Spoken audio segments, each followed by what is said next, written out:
Hello sir, तुम्ही muted आहात.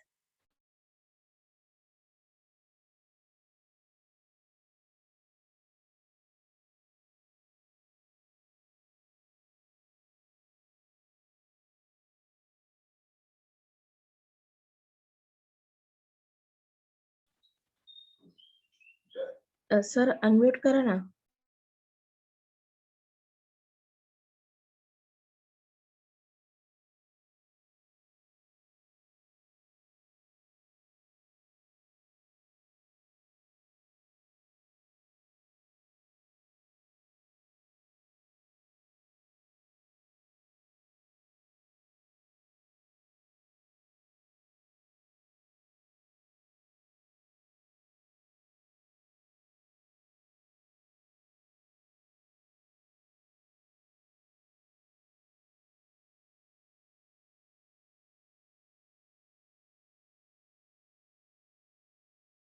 Hello sir,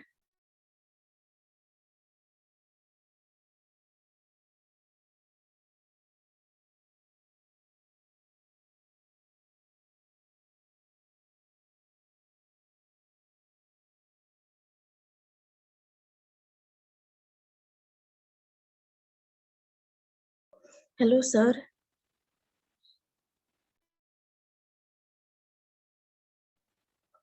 hello sir,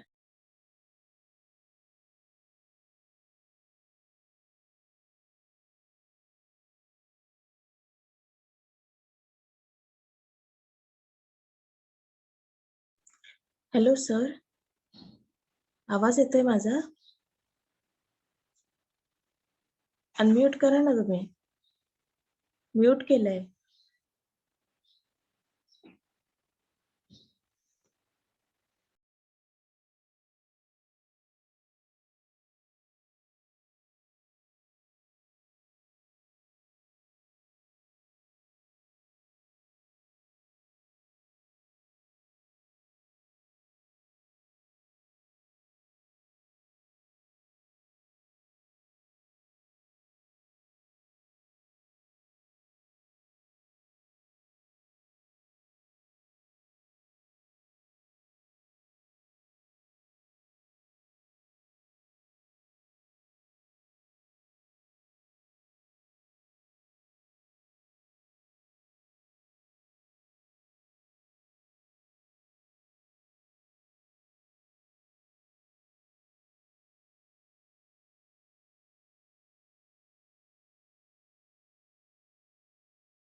hello sir,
one second.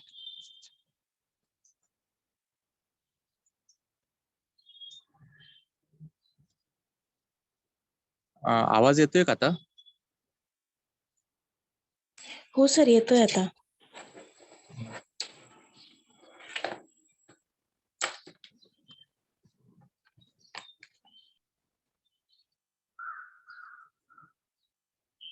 तर आपण आता पाहिलं उपसर्ग आणि प्रत्यय म्हणजे काय. तर आपण पुढचं पाहून घ्या सामान्य रूप म्हणजे काय. तर सामान्य रूप म्हणजे काय. शिक्षकांनी गोविंदाला वर्गात शाबासकी दिली. आता वरील वाक्यामध्ये शिक्षकांनी गोविंदाला वर्गात ही विभक्ती रूपे आहेत. ही विभक्ती रूपे तयार करताना या शब्दांना नि ला त ही अक्षरे जोडली जातात. त्यांना विभक्तीचे प्रत्यय असे म्हणतात. हे प्रत्यय जोडताना शिक्षक शिक्षका, गोविंद गोविंदा, वर्ग वर्ग अशी रूपे तयार होतात. या रूपांनाच आपण सामान्य रूप असे बोलतो. विभक्तीचे प्रत्यय जोडताना किंवा शब्दयोगी अव्यय जोडण्यापूर्वी शब्दाच्या मूळ रूपात बदल होऊन जे रूप तयार होते त्यालाच आपण सामान्य रूप असे म्हणतो. आता हे सामान्य रूप म्हणजे काय.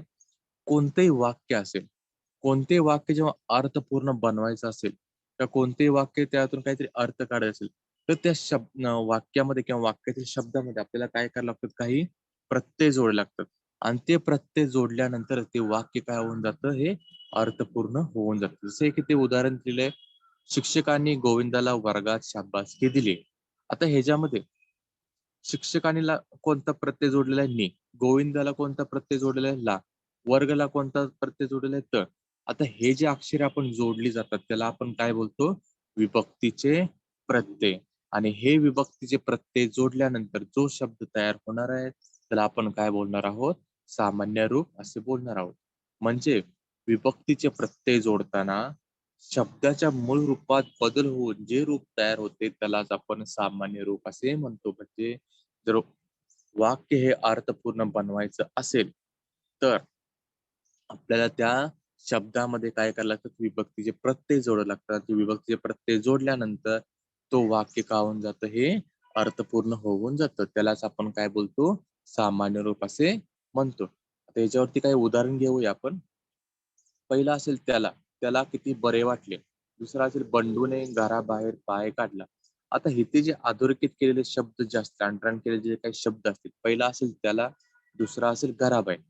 आता दिलेला शब्द आहे त्याला आणि सरळ रूप असणार आहे त्याचं तो, आणि जो सामान्य रूप झालेला आहे त्या.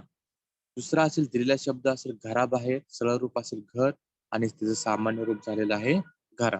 म्हणजे ह्याच्यामध्ये आपण काय केले, वाक्य अर्थपूर्ण बनवण्यासाठी प्रत्येक शब्दामागे आपण काय जोडलेलं आहोत, विभक्ती प्रत्यय जोडलेलं आहोत. आणि ते विभक्ती प्रत्यय जोडल्यानंतर वाक्य काय होतं, हे वाक्य हे अर्थपूर्ण होऊन जातं. आणि ज्या शब्दात आपण विभक्ती प्रत्यय जोडले विभक्ती प्रत्यय जोडतो त्याला आपण काय बोलतो, सामान्य रूप असे बोलतो. पण असे काही शब्द असतात किंवा आपल्या मराठीमध्ये असे काही शब्द असतात की काही नाम असतात, काही सर्वनाम, पण काही नाम असे असतात की त्याच्या सामान्य रूप मध्ये कोणताही मूळ बदल होत नाही. उदाहरणार्थ, पहिला असेल अक्षयला आज बरे वाटत नव्हते. दुसरा असेल बंडूवर सारेजण ओरडले. आता याच्यामध्ये दिलेला शब्द असेल अक्षयला, सरळ रूप असेल अक्षय, सामान्य रूप असेल अक्षय. म्हणजे ह्याच्यामध्ये कोणताही बदल झालेला नाही, काय नाही. याच्यामध्ये सरळ रूप असेल तेच सामान्य रूप असणार आहे. दुसरा असेल बंडूवर, सरळ रूप असेल बंडू, सामान्य रूप असेल बंडू. आता ह्याच्यामध्ये आपण काय केलेलं आहे, ते कोणताही विभक्ती प्रत्यय जोडलेला नाही, कोणताही आपण बदल केलेला दिसून येत नाही. जो नाम असेल त्या नामालाच आपण काय केले, त्या वाक्यामध्ये वापरलेलं आहे. तर हे सामान्य रूप म्हणजे काय, की जेव्हा आपण वाक्य अर्थपूर्ण बनवत असतो, वाक्य अर्थपूर्ण बनवताना शब्दामागे काही आपण विभक्तीचे प्रत्यय लावतो आणि ती विभक्ती प्रत्यय जोडून जे काही अर्थपूर्ण वाक्य तयार होणार आहे त्याच शब्दांना आपण काय बोलतो, सामान्य रूप असे बोलतो. म्हणजे मूळ शब्दाच्या मूळ रूपात बदल होऊन जे काही रूप तयार होते त्यालाच आपण काय बोलत असतो, सामान्य रूप बोलत असतो. त्याचे आपण काही उदाहरणही पाहिली की बदल कसा होतो, पण काही ठिकाणी बदलही होत नाही कारण ते नाम असल्यामुळे. प्रश्न आता ह्याच्यावरती परीक्षेमध्ये आपल्याला प्रश्न कसे विचारले जातात ते पाहूया. कंसात दिलेल्या शब्दाचे सामान्य रूप करून वाक्य पुन्हा लिहा. आता याचं पहिलं असेल कंसात दिलेला शब्द पहा, त्याचं सामान्य रूप कसं करायचं ते पाहायचं आहे. पहिला असेल दसराचा सण सर्वांना आनंद देतो. तर उत्तर काय असेल? दसऱ्याचा सण सर्वांना आनंद देतो. 1 महिना तर सर्पदंशाने दोघांचा मृत्यू झाला. त्याचं उत्तर काय येणार आहे? 1 महिन्यात सर्पदंशाने दोघांचा मृत्यू झाला. तिसरा असेल देवळाच्या कंसात दिलेला शब्द आहे पुजारी कडे लोक गेले. देवळाच्या पुजाऱ्याकडे लोक गेले. पुढचा असेल चौथा अमोल बागेत खेळत होता. म्हणजे सामान्य रूप कसं येणार आहे? अमोल बागेत खेळत होता. पुढचा असेल बंडू पाऊस तक भिजण्यासाठी बाहेर गेला. बंडू पावसात भिजण्यासाठी बाहेर गेला. पुढचा असेल उगवा मोतीचा चारा. जो सामान्य रूप कसं येणार आहे? उगवा मोत्यांचा चारा. पुढचा त्याची लांब शेपटी नाग सारखी उभी राहायची. त्याची लांब शेपटी नागासारखी उभी राहायची. पुढचा असेल तो ने यशाचे शिखर गाठले. त्याने यशाचे शिखर गाठले. पुढचा असेल अन्यायाविरुद्ध मीला चीड येते. अन्यायाविरुद्ध मला चीड येते. आता अशा प्रकारचे प्रश्न तुम्हाला परीक्षेमध्ये विचारले जाऊ शकतात, की कंसात दिलेला शब्द जो असेल, कंसात दिलेल्या शब्दाचं तुम्हाला काय करायचं सामान्य रूप करून वाक्य काय करायचे तुम्हाला हे पुन्हा लिहायचे आहेत. तर अशा प्रकारचे आपण 10 उदाहरणं पाहिली. त्या 10 उदाहरणं समजून जाईल की जो कंसात दिलेला शब्द जो असेल, कंसात दिलेल्या शब्दाप्रमाणे तुम्हाला सामान्य रूपमध्ये कसा बदल करायचे ते आपण पाहिलं. दुसरा प्रश्न कशा प्रकारे येऊ शकतो, की दिलेल्या शब्दांचे सामान्य रूप लिहा. दिलेल्या शब्दांचे सामान्य रूप म्हणजे काय? तुम्हाला तिथे काही शब्द दिले जातील आणि त्या शब्दांचे तुम्हाला काय करायचे ते सामान्य रूप करायचं आहे. जसं प्रत्येक, प्रत्येका. भूमी, भूमीला. नियम, नियमा. तत्वज्ञान्या, तत्वज्ञान्या. माणूस, माणसा. देव, देवा. नदी, नदी. नदी हा कसा नाम असल्यामुळे आपण कोणतेही बदल करता येणार नाही. दुसरा असेल गाठोडे, गाठोड्या. राणीसाहेब, राणीसाहेबा. पृथ्वी, पृथ्वी. मोगरा, मोगऱ्या. क्षण, क्षणा. महाराज, महाराजा. तो, त्या. तर हे असे काय असतात ते थोडे काही तुम्हाला शब्द दिलेले असतात, सरळ रूप दिले असतात आणि त्या सरळ रूप शब्दाचं तुम्हाला काय करायचे हे सामान्य रूप करून लिहायचं आहे.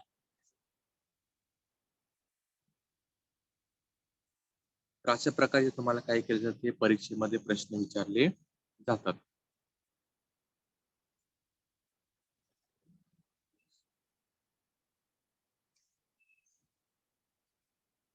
तिसरा प्रश्न असेल दिलेल्या शब्दांचे सामान्य रूप लिहा. आता तुम्हाला ह्याच्यामध्ये काय करायचंय, एक शब्द असेल, तो शब्द दिलेला असेल, त्याचा मूळ शब्द लिहायचा आणि मूळ शब्दानंतर तुम्हाला काय करायचं त्याचं सामान्य रूप लिहायचं आहे. जसं माणसांची हा दिलेला शब्द असेल तर मूळ शब्द काय येणार? माणसे. सामान्य रूप असेल माणसा. पुढचा असेल बोलण्याचे मूळ शब्द असेल बोलणं. सामान्य रूप असेल बोलण्या. पुढचा असेल शाळेत मूळ शब्द शाळा. सामान्य रूप शाळे. पुढचा असेल तुरुंगात मूळ शब्द तुरुंग. सामान्य रूप असेल तुरुंगा. दिलेला शब्द असेल गाडीतून मूळ शब्द असेल गाडी. सामान्य रूप असेल गाडी. पुढचा असेल रंगशाळेला मूळ शब्द असेल रंगशाळा. सामान्य रूप असेल रंगशाळे. पुढचा असेल समारंभाना मूळ शब्द असेल समारंभ. पुढचा असेल सामान्य रूपाचा समारंभा. संसाराच्या मूळ शब्द असेल संसार. सामान्य रूप असेल संसार. तर अशा 3 प्रकारचे तुम्हाला काय केले जातात हे परीक्षेमध्ये प्रश्न विचारले जातात. पहिला असेल की कंसात दिलेल्या शब्दाचे सामान्य रूप करून वाक्य काय करायचे तुम्हाला पुन्हा लिहायचे. अशा प्रकारचे उदाहरण पाहिले की वाक्य दिलं असेल, वाक्य ते कंस दिलेला शब्द असेल, त्या कंस दिलेल्या शब्दाचं तुम्हाला काय करायचं ते सामान्य रूप करायचं आणि त्याचं वाक्य तुम्हाला पुन्हा लिहायचं. दुसरं असेल दिलेल्या शब्दांचं डायरेक्ट सामान्य रूप लिहायचं. म्हणजे तुम्हाला काय करायचं ते त्यामध्ये फक्त काही शब्द दिले असेल आणि काही शब्दांचं तुम्हाला काय करायचं ते सामान्य रूप लिहायचं आहे. पुढचं काय असेल की एक शब्द दिला असेल त्या शब्दाचा तुम्हाला मूळ शब्द आणि सामान्य रूप हे दोन्ही तुम्हाला काय करायचे त्यामध्ये लिहायचे. तर अशा प्रकारे तुम्हाला 2-2 मार्काचे प्रश्न काय केले जातात हे प्रश्नपत्रिकेमध्ये किंवा परीक्षेमध्ये तुम्हाला विचारले जाऊ शकतात. तर ह्याच्यामध्ये जेवढे तुम्ही जास्त सराव करणार आहात, जेवढं तुम्ही जास्त प्रॅक्टिस करणार आहात, तेवढे तुम्हाला काय मिळणार आहेत हे जास्त कळणार आहात की सामान्य रूप कसं तयार होतं किंवा मूळ धातूपासून सामान्य रूप कसं तयार केले जातं आणि परीक्षेमध्ये प्रश्न कसे विचारले जाऊ शकतात हे तुम्हाला इथे बघायचं. पुढचा असेल सर्वात महत्वाचा विभक्ती. तर विभक्ती म्हणजे काय? सर्वप्रथम पाहून घ्या की वाक्य म्हणजे काय? वाक्य म्हणजे शब्दाचा अर्थपूर्ण समूह असतो.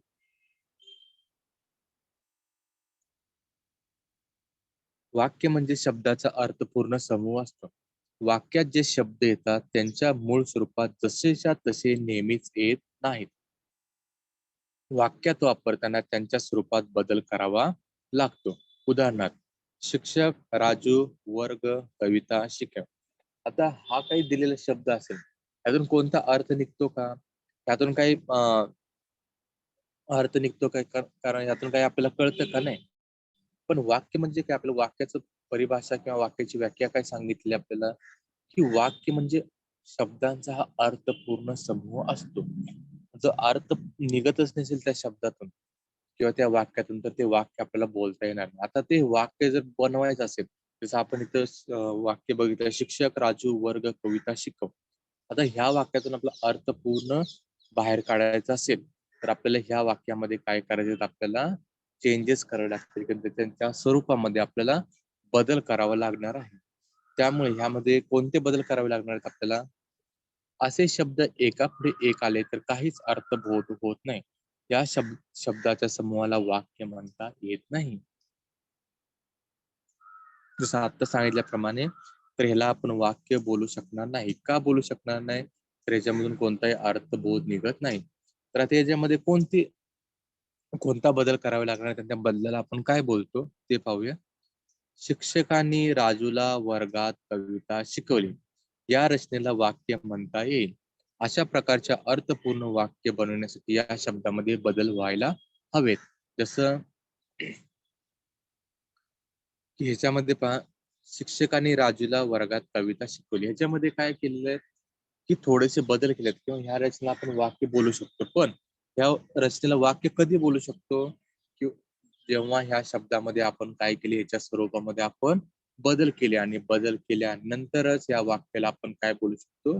अर्थपूर्ण वाक्य बोलू शकतो. म्हणजेच वाक्यातील शब्दांचा एकमेकाशी आणि क्रियापदाशी असलेला संबंध दाखवण्यासाठी नाम किंवा सर्वनाम यांच्या स्वरूपात बदल किंवा विकार करावा लागतो, तरच ते वाक्य अर्थपूर्ण बनते. म्हणजे वाक्यातील जो काही शब्द असेल त्याचा एकमेकाशी आणि क्रियापदाशी असलेला संबंध दाखवण्यासाठी त्याच्या नामात किंवा सर्वनामाच्या स्वरूपामध्ये बदल किंवा विकार, विकार म्हणजे त्यात चेंजेस येतात, ते चेंजेस आपल्याला करावे लागतात, तरच ते वाक्य अर्थपूर्ण बनते. म्हणजे वाक्याचा वाक्यामध्ये शब्दांचा एकमेकांमध्ये असणारा संबंध दर्शवण्यासाठी आपण जेव्हा या वाक्यामध्ये काही बदल करत असतो, जेव्हा या वाक्यामध्ये आपण चेंजेस करत असतो, तेव्हा त्याला आपण काय बोलतो? वाक्य असे बनतो किंवा ते वाक्य हे अर्थपूर्ण बनते. नामे, सर्वनामे यांचे वाक्यातील क्रियापदाची किंवा इतर शब्दांशी येणारे संबंध ज्या विकाराने दाखवले जातात त्या विकारांना विभक्ती असे म्हणतात. आता ह्याच्यामध्ये सिंपल वाक्य आपण बघितले, या पूर्ण आता जे काही स्पष्टीकरण बघितलं, जे काही आपण एक्सप्लेनेशन पाहिलं, त्या एक्सप्लेनेशन सहज आपल्याला दिसून येतं की नामे आणि सर्वनामे यांच्या वाक्यातील क्रियापदाची किंवा इतर शब्दांशी येणारे संबंध ज्या विकाराने दाखवले जातात त्या विकारांना विभक्ती असे म्हणतात. म्हणजे साध्या सोप्या शब्दामध्ये जर बदल बघायला गेलं की वाक्यातील जे काही शब्द असतील ते वाक्यातील येणारे जे काही शब्द असतील त्यांचा संबंध असेल किंवा त्यांचं रिलेशन जे असेल, ज्या विकाराने किंवा ज्या चेंजेसनी किंवा ज्या बदलांनी दाखवले जातात, त्या बदलांना आपण काय बोलतो? विभक्ती असे म्हणतो.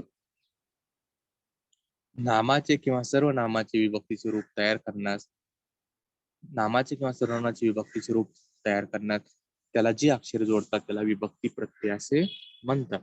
म्हणजे आपण जे काही वाक्यामध्ये जे काही प्रत्यय जोडणार आहोत किंवा जे काही रूप तयार करण्यासाठी जे काही अक्षरे जोडणार आहोत त्यालाच आपण काय बोलतो? विभक्ती प्रत्यय असे म्हणतो. तर वरील वाक्यामध्ये नीलात हे काय ते विभक्ती प्रत्यय आहेत. तर नीलात हे काय विभक्ती प्रत्यय असल्यामुळे हे काय त्या या वाक्यातील वरच्या वाक्यातील काय ते विभक्ती प्रत्यय आहे. तर याच्यामध्ये विभक्तीमध्ये फक्त थोडस वेगळं असं समजून काय घ्यायचंय की वाक्य जेव्हा अर्थपूर्ण बनत असतं, वाक्याला आपण जेव्हा अर्थपूर्ण बनवतो तेव्हा त्या वाक्यामध्ये काही चेंजेस करावे लागतात, त्या वाक्यामध्ये काही बदल करावे लागतात. त्या बदलांना त्या बदलांना आपण जे काही अक्षर जोडतो त्यांना आपण काय बोलतो? विभक्ती प्रत्यय असे बोलतो. तर विभक्तीचे कोणते प्रकार आहेत ते आपण पाहणार आहोत. तर विभक्ती प्रत्यय खालीलप्रमाणे. विभक्ती पहिला असेल प्रथमा, दुसरा असेल एकवचन प्रत्यय आणि अनेकवचन प्रत्यय. आता एका वचनामध्ये कोणत्या विभक्तीला कोणते प्रत्यय लागतात आणि अनेक वचनामध्ये कोणते प्रत्यय लागतात हे आपण बघायचं. पहिला असेल प्रथमा, ह्याच्यामध्ये कोणताही प्रत्यय येते ना एकवचन मध्ये ना अनेक वचन मध्ये. दुसरा असेल द्वितीया, ह्याच्यामध्ये एक वचनामध्ये कोणतं येतं? स लाते आणि अनेक वचनामध्ये स ला नाते. पुढचा असेल तृतीया, एक वचनामध्ये ने एशी, अनेक वचनामध्ये ने ई ईशी. पुढचा असेल चतुर्थी, एक वचनामध्ये असेल स लाते, अनेक वचनामध्ये असेल स ला नाते. पुढचा असेल विभक्ती पंचमी, ह्याच्यामध्ये अनेक वचन एक वचनामध्ये असेल ऊन ऊन, अनेक वचनामध्ये पण तेच येतील ऊन ऊन. विभक्तीमध्ये असेल षष्टी, चाची इथे, अनेक वचनामध्ये असेल ऊन ऊन, सॉरी चेच्या चे. पुढचा असेल सप्तमी, हे जे एका वचनामध्ये असेल त इ आ, अनेक वचनामध्ये सुद्धा येणार आहे त इ आ. तर संबोधन मध्ये एक वचनामध्ये कोणताही प्रत्यय येणार नाही आणि अनेक वचनामध्ये प्रत्यय येईल कोणता? नो. तर हे 8 प्रकारचे आपले काय आहेत हे विभक्ती आहेत आणि या विभक्तीमध्ये आपल्याला कोणते प्रत्यय जोडायचे ते आपण पाहिले. प्रथमामध्ये प्रत्यय नाही दोन्हीकडे, एक वचनामध्ये ना अनेक वचनामध्ये. द्वितीयामध्ये स लाते, अनेक वचनामध्ये स ला नाते. तृतीयामध्ये ने एशी, अनेक वचनामध्ये नि ई ई शी. चतुर्थीमध्ये स लाते, अनेक वचनामध्ये स ला नाते. पंचमीमध्ये ऊन हून, अनेक वचनामध्ये ऊन हून. षष्टीमध्ये चा ची चे च्या ची. सप्तमीमध्ये त इ आ, अनेक वचनामध्ये त इ आ. संबोधन मध्ये प्रत्यय येणार नाहीत, अनेक वचनामध्ये येणार प्रत्यय नो. आता त्याच्यावरती आपण काही उदाहरणे पाहून घ्यायची ते पाहूया. उदाहरण, पुढील वाक्यातील अधोरेखित शब्दांची विभक्ती प्रत्यय सांगा. आता पुढील जी 4 उदाहरणे दिलेली आहेत, 4 उदाहरणामध्ये आपल्याला काही शब्द जे असतील, काही शब्द अधोरेखित करून दिलेले आहेत. त्या अधोरेखित करून दिलेल्या शब्दाचे तुम्हाला काय सांगायचे आहेत? विभक्ती प्रत्यय सांगायचे, जे आपण आता इथे शिकलो की कोणती विभक्ती येणार आहे. प्रथमा, द्वितीय, तृतीय, चतुर्थी, पंचमी, षष्टी, सप्तमी, संबोधन प्लस ह्याच्यामध्ये कोणते प्रत्यय जोडलेले आहेत ते सांगायचे आहेत. पहिला असेल आईने अशोकला घड्याळ दिले. तर ह्याच्यामध्ये अधोरेखित केलेले शब्द आहेत आईने आईने आणि दुसरा असेल अशोकला. तर पहिल्यामध्ये आईने प्रत्यय कोणता जोडलेला आहे? ने. कोणती येणार आहे? तृतीय एक वचन. दुसरा असेल अशोकला, कोणता प्रत्यय आलेला आहे ते? ला. तर कोणती विभक्ती येणार आहे? चतुर्थी एक वचन. दुसरा असेल मुलांनी शिक्षकांच्या आज्ञा पाळाव्यात, त्याच्यामध्ये कोणती विभक्ती येणार आहे? नी. आणि कोणती प्रत्यय येणार आहे त्यामध्ये? तृतीय अनेक वचन. शिक्षकांच्या च्या कोणती विभक्ती? षष्टी अनेक वचन. आजी देवळात गेली. आता आजीमध्ये हा नाम असल्यामध्ये कोणताही प्रत्यय नाही याच्यामध्ये, हे कोणते येणार आहे? प्रथमा एक वचन. पुढचा असेल देवळात, कोणता प्रत्यय लागलेला? त. कोणती विभक्ती असणार आहे? सप्तमी एक वचन. पुढचा असेल मुलांनो वर्गात शांत बसा. तर याच्यामध्ये कोणती प्रत्यय जोडलेले आहे? मुलांनो. कोणता विभक्ती आलेला आहे? संबोधन अनेकवचन. प्रत्यय कोणता जोडलेला आहे इथे? नो. पुढचा असेल वर्गात. इथे कोणता प्रत्यय जोडलेला आहे? त. कोणती हे आलेली आहे इथे? विभक्ती आलेली आहे सप्तमी एकवचन.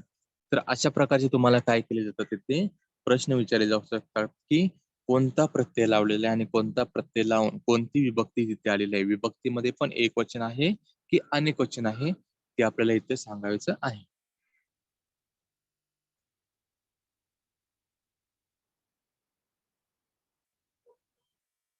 आता ह्याच्यामध्ये पहा काही आपण शब्द दिले त्या शब्दांमधून तुम्हाला विभक्ती ओळखायची आहे. पहिला असेल माणसांची विभक्ती षष्टी अनेकवचन. तासाभराने तृतीया एकवचन. समाजात सप्तमी एकवचन. मित्रमंडळींची तृतीया अनेकवचन. मैत्रिणीची षष्टी एकवचन. क्षमा प्रथमा एकवचन. आगगाडीतून पंचमी एकवचन. एकमेकांना चतुर्थी अनेकवचन. अमेरिकेत सप्तमी एकवचन. डिकन्स प्रथमा एकवचन. खोलीत सप्तमी एकवचन. त्यांच्याशी तृतीया एकवचन. माळी प्रथमा एकवचन. शाळेत सप्तमी एकवचन. गतिशील प्रथमा एकवचन. अक्षर ज्ञानाचे षष्टी एकवचन. आम्हाला चतुर्थी अनेकवचन. भावनेने तृतीया एकवचन. विद्यालय प्रथमा एकवचन. बिनभिंतीच्या षष्टी अनेकवचन. चांदीचा षष्टी एकवचन. हाती तृतीया अनेकवचन. विवेकानंदाने तृतीया अनेकवचन. शिकागोहून पंचमी एकवचन. चित्रकलेचे षष्टी एकवचन. आता ह्याच्यामध्ये जर आपण पाहिले हे जे आपण 25 शब्द पाहिले या 25 शब्दामध्ये काही नाम आलेले आहेत. नाम आलेले म्हणजे ह्याचे काय ह्याच्यामध्ये कोणताही बदल झाले नाहीत किंवा ह्याच्यामध्ये कोणताही प्रत्यय लागणार नाही आणि प्रत्यय लागणार नाहीत म्हणजे ही कोणती विभक्ती येणार आहे हे प्रथमा एकवचन किंवा अनेकवचन ही विभक्ती येणार आहे. जसं आपण पाहिलं ह्याच्यामध्ये क्षमा. क्षमा काय ही प्रथमा एकवचन आहे नाम असल्यामुळे. दुसरा असेल डिकन्स. डिकन्स हे काय नाम नाम आहे. नाम असल्यामुळे जी कोणती येणार आहे प्रथमा एकवचन. पुढचा असेल माळी. माळी पण हा काय असणार आहे हा नाम असल्यामुळे ह्याचं विभक्ती कोणती येणार आहे प्रथमा एकवचन. पुढचा असेल गतिशील. गतिशील पण हा नाम असल्यामुळे जी विभक्ती कोणती येणार आहे प्रथमा एकवचन. जसं विद्यालय. विद्यालयमध्ये पण काय येणार आहे प्रथमा एकवचन. तरी असे काय हे आहे ते अं, नाम आहेत त्या नामामध्ये कोणतेही बदल होत नाही आणि बदल नसल्यामुळे त्यामध्ये कोणते येणार ते प्रथमा एकवचनच येणार आहे.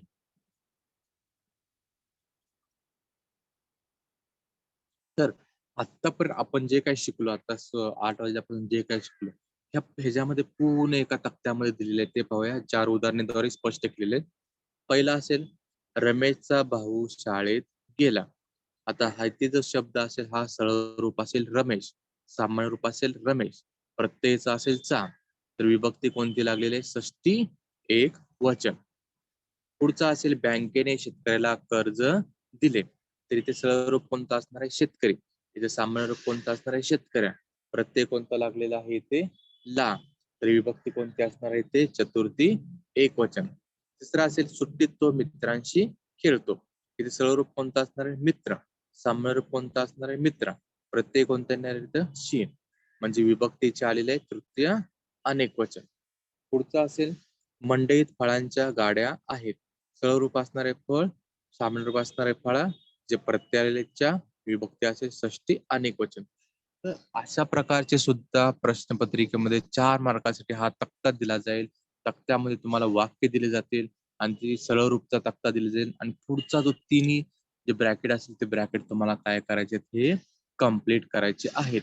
जसं रमेशचा षष्टी, शेतकऱ्याला चतुर्थी, मित्राशी तृतीय, फळांच्या षष्टी. तर हे काय आहेत हे सामान्य रूप आहेत, प्रत्यय आहेत किंवा विभक्ती आहेत.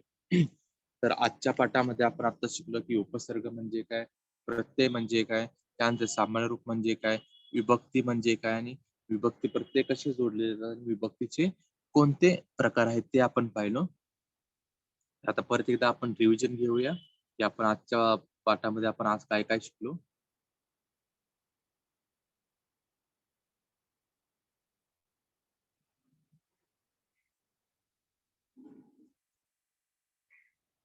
तर आजच्या पाठामध्ये आपण काय शिकलो की उपसर्ग सर्वप्रथम उपसर्ग म्हणजे काय की मूळ धातूच्या मूळ धातूच्या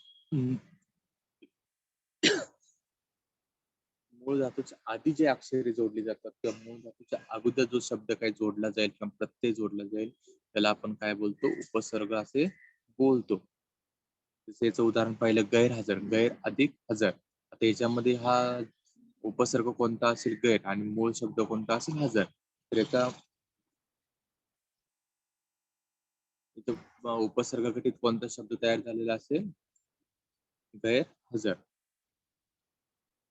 दुसरा असेल मूळ.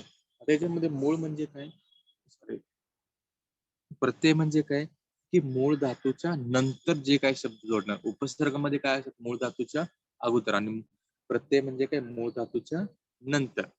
मूळ धातूच्या नंतर जे काही शब्द जोडले जातील त्याला आपण काय बोलतो प्रत्यय बोलतो आणि प्रत्यय जोडून तयार होणाऱ्या शब्दाला आपण काय बोलतो प्रत्यय घटित शब्द. जसे आपण पाहिलं बाळासाठी बाळा अधिक साठी. तर हे कोणते झाले प्रत्यय घटित शब्द झाले. पुढचं पाहिलं आपण सामान्य रूप. आता सामान्य रूप मध्ये काय की विभक्तीचे प्रत्यय जोडताना किंवा शब्दयोगी अव्यय जोडण्यापूर्वी मूळ शब्दांच्या मूळ रूपात बदल होऊन जे रूप तयार होते त्याला आपण सामान्य रूप असे बोलत असतो. म्हणजे विभक्ती प्रत्यय जोडताना वाक्यामध्ये किंवा शब्दामध्ये आपण काही बदल करतो किंवा त्याच्या मूळ रूपामध्ये आपण बदल करतो त्याला आपण सामान्य रूप असे बोलत असतो. तिथं आपण उदाहरण पाहिलं की अधोरेखित शब्द असेल त्याला त्याचं सरळ रूप असेल तो आणि सामान्य रूप असेल त्या. दुसरा असेल बंडूने घराबाहेर बाहेर काढला. दिलेला शब्द असेल घराबाहेर, सरळ रूप असेल घर, सामान्य रूप असेल घरा. तर हे कसे होते हे काही सामान्य रूप आणि सरळ रूप होते. त्याच्यावर आपण पाहिलं की त्यामध्ये चेंजेस कसे होऊ शकतात. पण असे काही शब्द असतात की जे नाम असतात त्या नामामध्ये कोणतेही बदल होत नाही पण त्याच्या मूळ रूपामध्ये कोणतेही बदल होत नाही. जसं अक्षयला आज बरे वाटत नव्हते. दुसरा असेल बंडूवर सारेजण ओरडले. तर दिलेले शब्द असेल अक्षयला सर्व रूप असेल अक्षय आणि सामान्य रूप असेल अक्षय. तर याची काय उदाहरणं पाहिली 3 प्रकारची आपण उदाहरणं पाहिली. परीक्षेमध्ये कशा प्रकारे प्रश्न विचारले जाऊ शकतात. तर पहिला होता की कंसात दिलेल्या शब्दाचं तुम्हाला काय करायचे सामान्य रूप करायचंय आणि ते सामान्य रूप करताना करून तुम्हाला वाक्य काय करायचे ते पुन्हा लिहायचे आहे. दुसरं आपण उदाहरण पाहिलं की शब्द दिलेले असेल आणि त्या शब्दाचं तुम्हाला सामान्य रूप लिहायचं आहे. जसं प्रत्येक प्रत्येका, भूमी भूमीला, नियम नियमा, तत्वज्ञान तत्वज्ञाना, माणूस माणसा, देव देवा, नदी नदी नदी हा नाम असल्यामुळे त्यामध्ये कोणताही बदल होत नाही. पुढचं असेल आपण पाहिलं की एक दिलेला शब्द असेल तर मूळ रूप अधिक सामान्य रूप हे दोन्ही लिहायचे आहेत तुम्हाला. जसं माणसांचे माणसे माणसा, बोलण्याचे बोलणं बोलण्या, शाळेत शाळा शाळे, तुरुंगात तुरुंग तुरुंगा, गाडीतून गाडी अधिक गाडी. पुढचा असेल सर्वात महत्वाचा आपण पाहिला विभक्ती. विभक्ती म्हणजे काय तर विभक्ती म्हणजे काय आपण पाहिलं की कोणताही वाक्य जर असेल वाक्य जसं इथं उदाहरण दिले असेल शिक्षक राजू वर्ग कविता शिकव. तर हे जे वाक्य असेल या वाक्यामध्ये कोणताही अर्थ निघतो का किंवा हे कोणतेही जे समोर दिलेले काही शब्द असले याच्यामध्ये काही अर्थपूर्ण समूह समूह तर आहे पण या अर्थपूर्ण सॉरी या शब्दांचा समूह तर असेल पण या शब्दांचा अर्थपूर्ण समूह आहे का नाही याच्यामध्ये कोणताही अर्थ निघत नाही याच्यामध्ये कोणताही मिनिंग निघत नाही काही नाही. आता ह्याच्यामधून जर मिनिंग निघायचं असेल किंवा ह्या वाक्याला अर्थपूर्ण शब्दांचा समूह बनवायचा असेल तर त्यामध्ये आपल्याला काय करावं लागणार आहेत काही विकार करावे लागणार आहेत. त्यामध्ये आपल्याला काही चेंजेस करावे लागणार आहेत. त्यामध्ये आपल्याला काही बदल करावे लागणार आहेत. आणि जे काही आपण बदल करतो किंवा शब्दांचा एकमेकांशी असणारा संबंध दाखवून त्या शब्दामध्ये आपण बदल करतो त्याला आपण काय बोलत असतो विभक्ती असे बोलत असतो. तर विभक्ती ही किती आहेत 8 प्रकारची विभक्ती आपण पाहिली. पहिला असेल प्रथमा द्वितीया तृतीया चतुर्थी पंचमी षष्टी सप्तमी संबोधन. तर याच्यामध्ये प्रथमामध्ये पाहिलं आपण प्रत्यय नाहीत कोणतेही अनेक वचनामध्ये पण नाहीत आणि एक वचनामध्येही नाहीत. दुसरा असेल द्वितीय स लाते स ला नाते. तृतीयामध्ये स्नेहीशी नेही हिशी. चतुर्थीमध्ये स लाते स ला नाते. पंचमीमध्ये मध्ये ऊन हून ऊन हून. षष्टीमध्ये चाचीचे चेचाची. सप्तीमध्ये त इ आ त इ आ. संबोधन मध्ये प्रत्यय नाहीत हे अशा प्रकारचे काय केले जातात, हे विभक्ती आहेत. आणि हे विभक्तीमध्ये एक वचन आणि अनेक वचनामध्ये कोणते प्रत्यय लागतात ते आपण पाहिले. तर आपण काही उदाहरणही पाहिले की तुम्हाला एखादं दिलेलं काय असेल, हा वाक्य असेल, त्या वाक्यामध्ये काही अधोरेखित केलेले शब्द असतील आणि अधोरेखित केलेल्या शब्दामध्ये तुम्हाला काय करायचे, तिथे कोणता विभक्ती प्रत्यय लागलेला आहे आणि कोणती विभक्ती लागलेली ते काय करायचं तुम्हाला ओळखायचे आहेत. कसं ओळखणार, तर हे पहिला असेल आईने अशोकला घड्याळ दिले. तर पहिला असेल अधोरेखित केलेला शब्द आईने आणि दुसरा असेल अशोकला. तर पहिला काय असेल आईने, त्याच्यामध्ये कोणती विभक्ती लागलेली ने, कोणता प्रत्यय लागलेला आहे ने, आणि विभक्ती कोणती असणार याच्यामध्ये तृतीय एक वचन. दुसरा असेल अशोकला, तर याच्यामध्ये कोणती विभक्ती लागलेली आहे, कोणता विभक्ती प्रत्यय लागलेला आहे ला, आणि कोणती विभक्ती असणार आहे चतुर्थी एक वचन. दुसरा असेल मुलांनी शिक्षकांच्या आज्ञा पाळाव्यात, तर येथे अधोरेखित केलेला शब्द कोणता असेल मुलांनी आणि शिक्षकांच्या. त्याच्यामध्ये कोणता प्रत्यय लागलेला आहे नी, आणि कोणती विभक्ती असणार आहे तृतीय अनेक वचन. शिक्षकांच्या च्या षष्टी अनेक वचन. आजी देवळात गेली, आजी प्रत्यय नाही, प्रत्यय प्रथमा एक वचन. देवळात कोणता प्रत्यय लागलेला आहे त, आणि विभक्ती कोणती असणार आहे सप्तमी एक वचन. चौथा असणार आहे मुलांनो वर्गात शांत बसा, कोणती विभक्ती लागलेली आहे नो, आणि कोणती विभक्ती असणार आहे संबोधन अनेक वचन. पुढचा असेल वर्गात, कोणती प्रत्यय लागलेले त, आणि कोणती विभक्ती असणार आहे सप्तमी अनेक वचन. तर अशा प्रकारचे तुम्हाला काय केले जाते, परीक्षेमध्ये प्रश्न विचारले जाऊ शकतात. तर हे आपण काही विभक्ती आणि त्याचे प्रत्यय पाहिले की कोणता प्रत्यय लागून आणि कोणती विभक्ती झाली. जसं माणसांची षष्टी अनेक वचन, तासाभराने तृतीया एक वचन, समाजात सप्तमी एक वचन, मित्रमंडळींची तृतीया अनेक वचन, मैत्रिणीची षष्टी एक वचन, क्षमा प्रथमा एक वचन, आगगाडीतून पंचमी एक वचन, एकमेकांना चतुर्थी अनेक वचन, अमेरिकेत सप्तमी एक वचन, डिकन्स प्रथमा एक वचन. तर अशा प्रकारचे काय आहेत हे विभक्ती आणि त्याचे कोणते विभक्ती आहेत ते पाहिलं. आणि शेवटचा आपण पाहिला की दिलेलं वाक्य असेल त्याच्यामध्ये सरळ रूप आणि सामान्य रूप कोणता असेल, त्याचा प्रत्यय कोणता असेल आणि विभक्ती कोणती असेल ते पाहिलं आपण. जसं रमेशचा भाऊ शाळेत गेला, सरळ रूप रमेश, सामान्य रूप रमेश, प्रत्यय असेल चा, विभक्ती असेल षष्टी एक वचन. दुसरा असेल बँकेने शेतकऱ्याला कर्ज दिले, सरळ रूप असेल शेतकरी, सामान्य रूप असेल शेतकऱ्या, प्रत्यय असेल ला, विभक्ती असेल चतुर्थी एक वचन.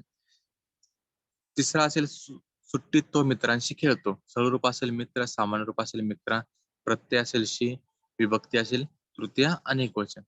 चौथा असेल मंडईत फळांच्या गाड्या आहेत, सरळ रूप असेल फळ, सामान्य रूप असेल फळा, प्रत्यय असेल च्या, विभक्ती असेल षष्टी अनेक वचन. तर या प्रकारची विभक्ती प्रत्यय आपण बघितले आहेत. तर आजचा हा टॉपिक इथे संपतोय. धन्यवाद.